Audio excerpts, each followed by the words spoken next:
그때에 너희가 불을 두려워하여 산에 오르지 못하므로 내가 여호와와 너희 중간에 서서 여호와의 말씀을 너희에게 전하였노라. 여호와께서 이르시되 나는 너를 애굽 땅 종되었던 집에서 인도하여 낸 네 하나님 여호와라. 나 외에는 다른 신들을 내게 두지 말지니라. 너는 자기를 위하여 새긴 우상을 만들지 말고 위로 하늘에 있는 것이나 아래로 땅에 있는 것이나 땅 및 물속에 있는 것에 어떤 형상도 만들지 말며 그것들에게 절하지 말며 그것들을 섬기지 말라. 나 네 하나님 여호와는 질투하는 하나님인즉 나를 미워하는 자의 죄를 갚되 아버지로부터 아들에게로 3, 4대까지 이르게 하거니와 나를 사랑하고 내 계명을 지키는 자에게는 1000대까지 은혜를 베푸느니라. 너는 네 하나님 여호와의 이름을 망령되이 일컫지 말라. 나 여호와는 내 이름을 망령되이 일컫는 자를 죄 없는 줄로 인정하지 아니하리라. 내 하나님 여호와가 내게 명령한 대로 안식일을 지켜 거룩하게 하라. 엿새 동안은 힘써 내 모든 일을 행할 것이나 일곱째 날은 내 하나님 여호와의 안식일인즉 너나 내 아들이나 내 딸이나 내 남종이나 내 여종이나 내 소나 내 나귀나 내 모든 가축이나 내 문 안에 유하는 객이라도 아무 일도 하지 못하게 하고 내 남종이나 내 여종에게 너같이 안식하게 할지니라. 너는 기억하라. 내가 애굽 땅에서 종이 되었더니 네 하나님 여호와가 강한 손과 편팔로 거기서 너를 인도하여 내었나니 그러므로 네 하나님 여호와가 내게 명령하여 안식일을 지키라 하느니라. 너는 네 하나님 여호와께서 명령한 대로 내 부모를 공경하라. 그리하면 네 하나님 여호와가 내게 준 땅에서 내 생명이 길고 복을 누리리라. 살인하지 말지니라. 간음하지 말지니라. 도둑질하지 말지니라. 네 이웃에 대하여 거짓 증거하지 말지니라. 네 이웃의 아내를 탐내지 말지니라. 네 이웃의 집이나 그의 밭이나 그의 남종이나 그의 여종이나 그의 소나 그의 나귀나 네 이웃의 모든 소유를 탐내지 말지니라. 여러분 반갑습니다. 오늘도 큐티로 여는 기막힌 하루입니다. 본문 말씀 신명기 5장 5절부터 21절 말씀입니다. 오늘 말씀은 십계명에 관한 말씀입니다. 사실 십계명은 한 계명, 한 계명을 분리해서 보아야 하지만 오늘은 십계명이 가지는 서론적인 의미에 대해서 함께 나누려고 합니다. 우리가 이 십계명에 있어서 먼저 중요하게 알아야 할 것이 있습니다. 그것은 이 십계명은 구원받기 위한 조건으로 주어진 것이 아니라는 것입니다. 자, 여러분 이 십계명은 언제 주어졌습니까? 질문을 다시 해보겠습니다. 이 십계명은 이스라엘이 애굽에 있을 때 주어졌습니까?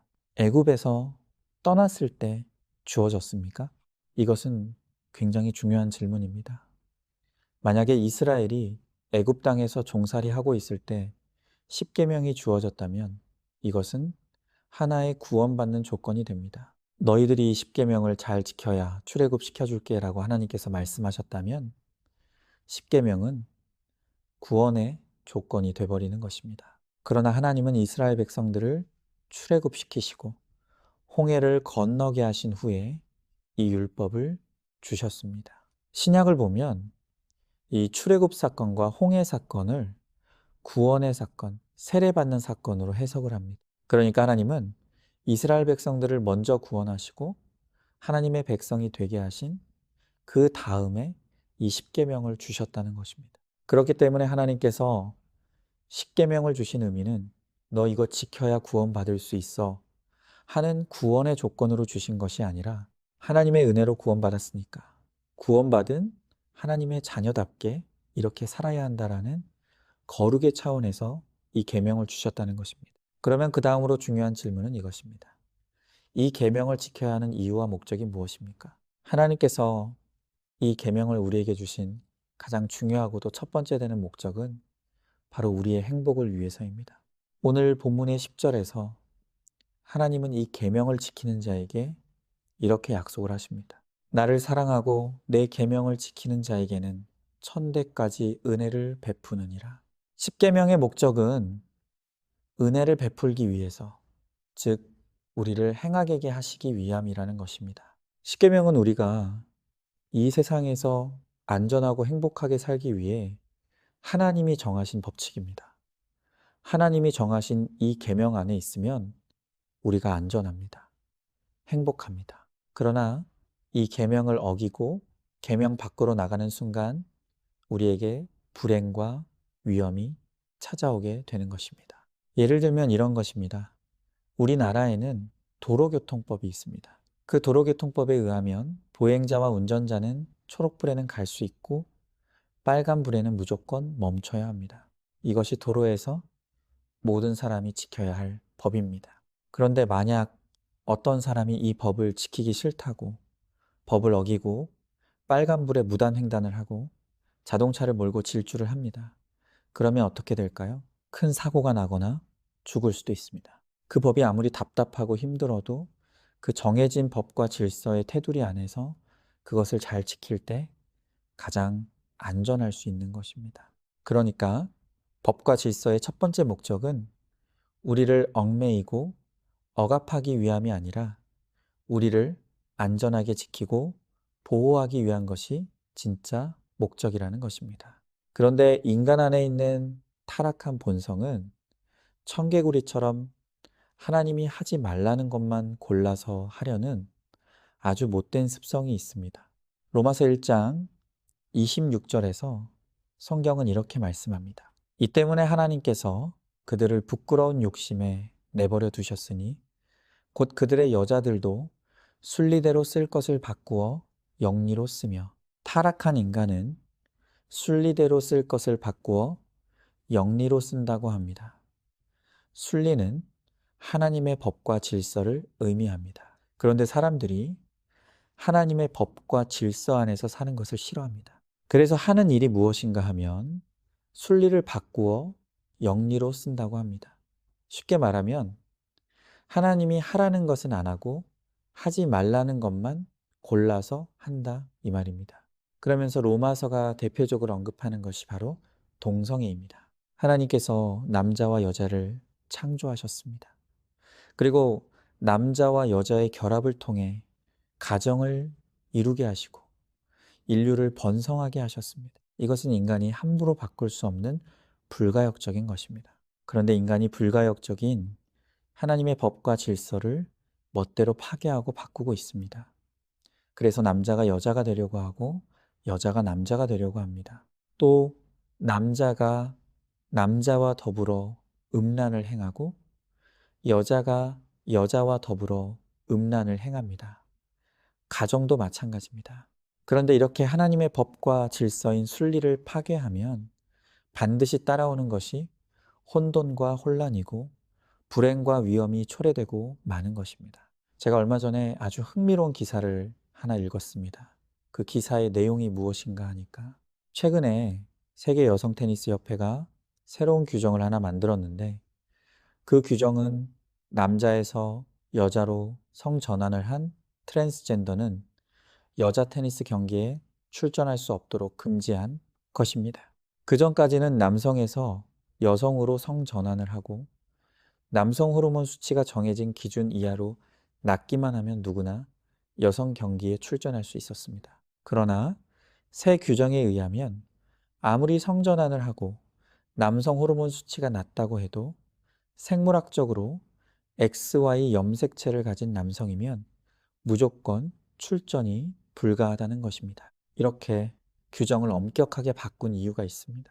그것은 남자로 태어난 사람이 아무리 성전환을 하고 호르몬 치료를 한다 하더라도 골격 크기, 심폐기능, 근육량, 뼈 밀도 같은 남자와 여자의 근본적인 차이가 완전히 사라지지 않는다는 것입니다. 그런데 더 흥미로운 것은 이렇게 새롭게 바뀐 규정을 가장 찬성한 사람이 여자 테니스 랭킹 1위인 아리나 사발렌카 선수였습니다.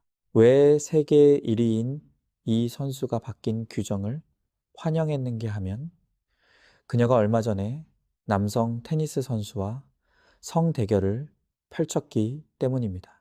이 아리나 사발렌카 선수가 여자 선수 중에서는 1등입니다.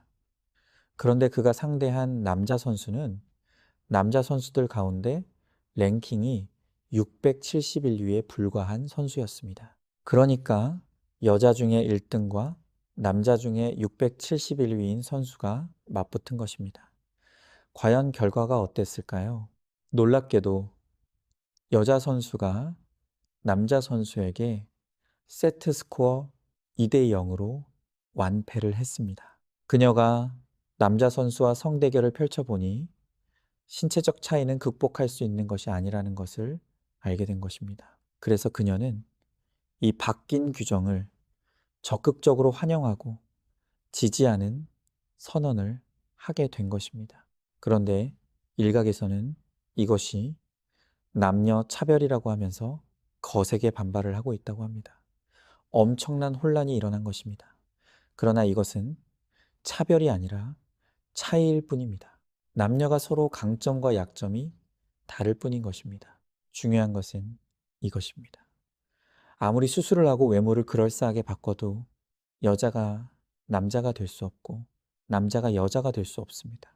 이것은 불가역적인 하나님의 법과 질서입니다. 그런데 인간이 자기 멋대로 하나님의 순리를 거스르고 파괴하게 되면 이러한 혼란과 위험이 일어나게 되는 것입니다. 어디 동성애 뿐이겠습니까?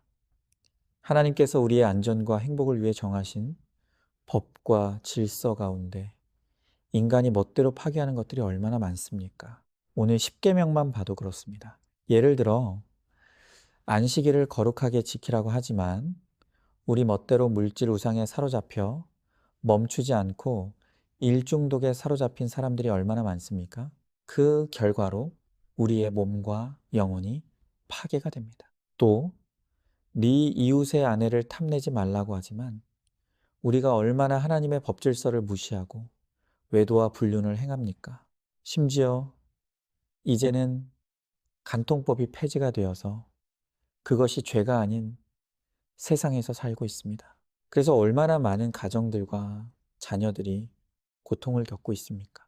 세상이 불법이 아니라고 해도 우리에게는 세상법 위에 하나님의 계명이 있습니다. 계명이 죄라고 하면 죄인 것입니다. 이 10계명은 하나님 나라의 백성이 우리가 목숨 걸고 지켜야 할 법과 질서인 것입니다. 하나님은 이 10계명을 지키는 자가 하나님을 사랑하는 자라고 하십니다. 그리고 하나님을 사랑함으로 계명을 지키는 자에게 천대까지 은혜를 베푸시겠다고 합니다. 이 계명을 잘 지키는 것에 우리의 안전과 행복이 있습니다. 그것을 알고 오늘도 말씀대로 믿고 살고 누리는 우리 모두가 되시기를 주님의 이름으로 축복합니다. 적용 질문입니다. 내가 기준으로 삼는 법은 세상법입니까? 하나님의 계명입니까? 지금 10계명 가운데 어떤 계명을 어기고 있습니까? 하나님의 계명을 어긴 결과로 내가 당한 고난과 환난이 있었습니까? 하나님을 사랑하기에 계명을 잘 지킴으로 하나님의 은혜를 얻기를 힘쓰시기 바랍니다. 오늘도 8월 10일 보석상자입니다. 말씀이 들리는 나는 수지 맞은 인생입니다. 아멘. 우리 함께 기도하겠습니다. 주님, 이 10계명은 나의 안전과 행복을 위해 하나님이 주신 보호막이라고 하십니다. 하지만 계명을 지키며 사는 것이 힘들다고 함부로 계명을 어겼습니다. 그래서 많은 고생과 환난을 겪었습니다. 이제는 말씀대로 믿고 살고 누리기를 힘써서 천대까지 베푸시는 하나님의 은혜를 누리게 하여 주시옵소서. 믿사오며 사랑 많으신 예수님 이름 받들어 기도드리옵나이다. 아멘. 오늘도 큐티로 기막힌 하루를 살아내는 하늘가족 공동체 안산중앙교회 모든 성도님 되시기를 주님의 이름으로 축복합니다.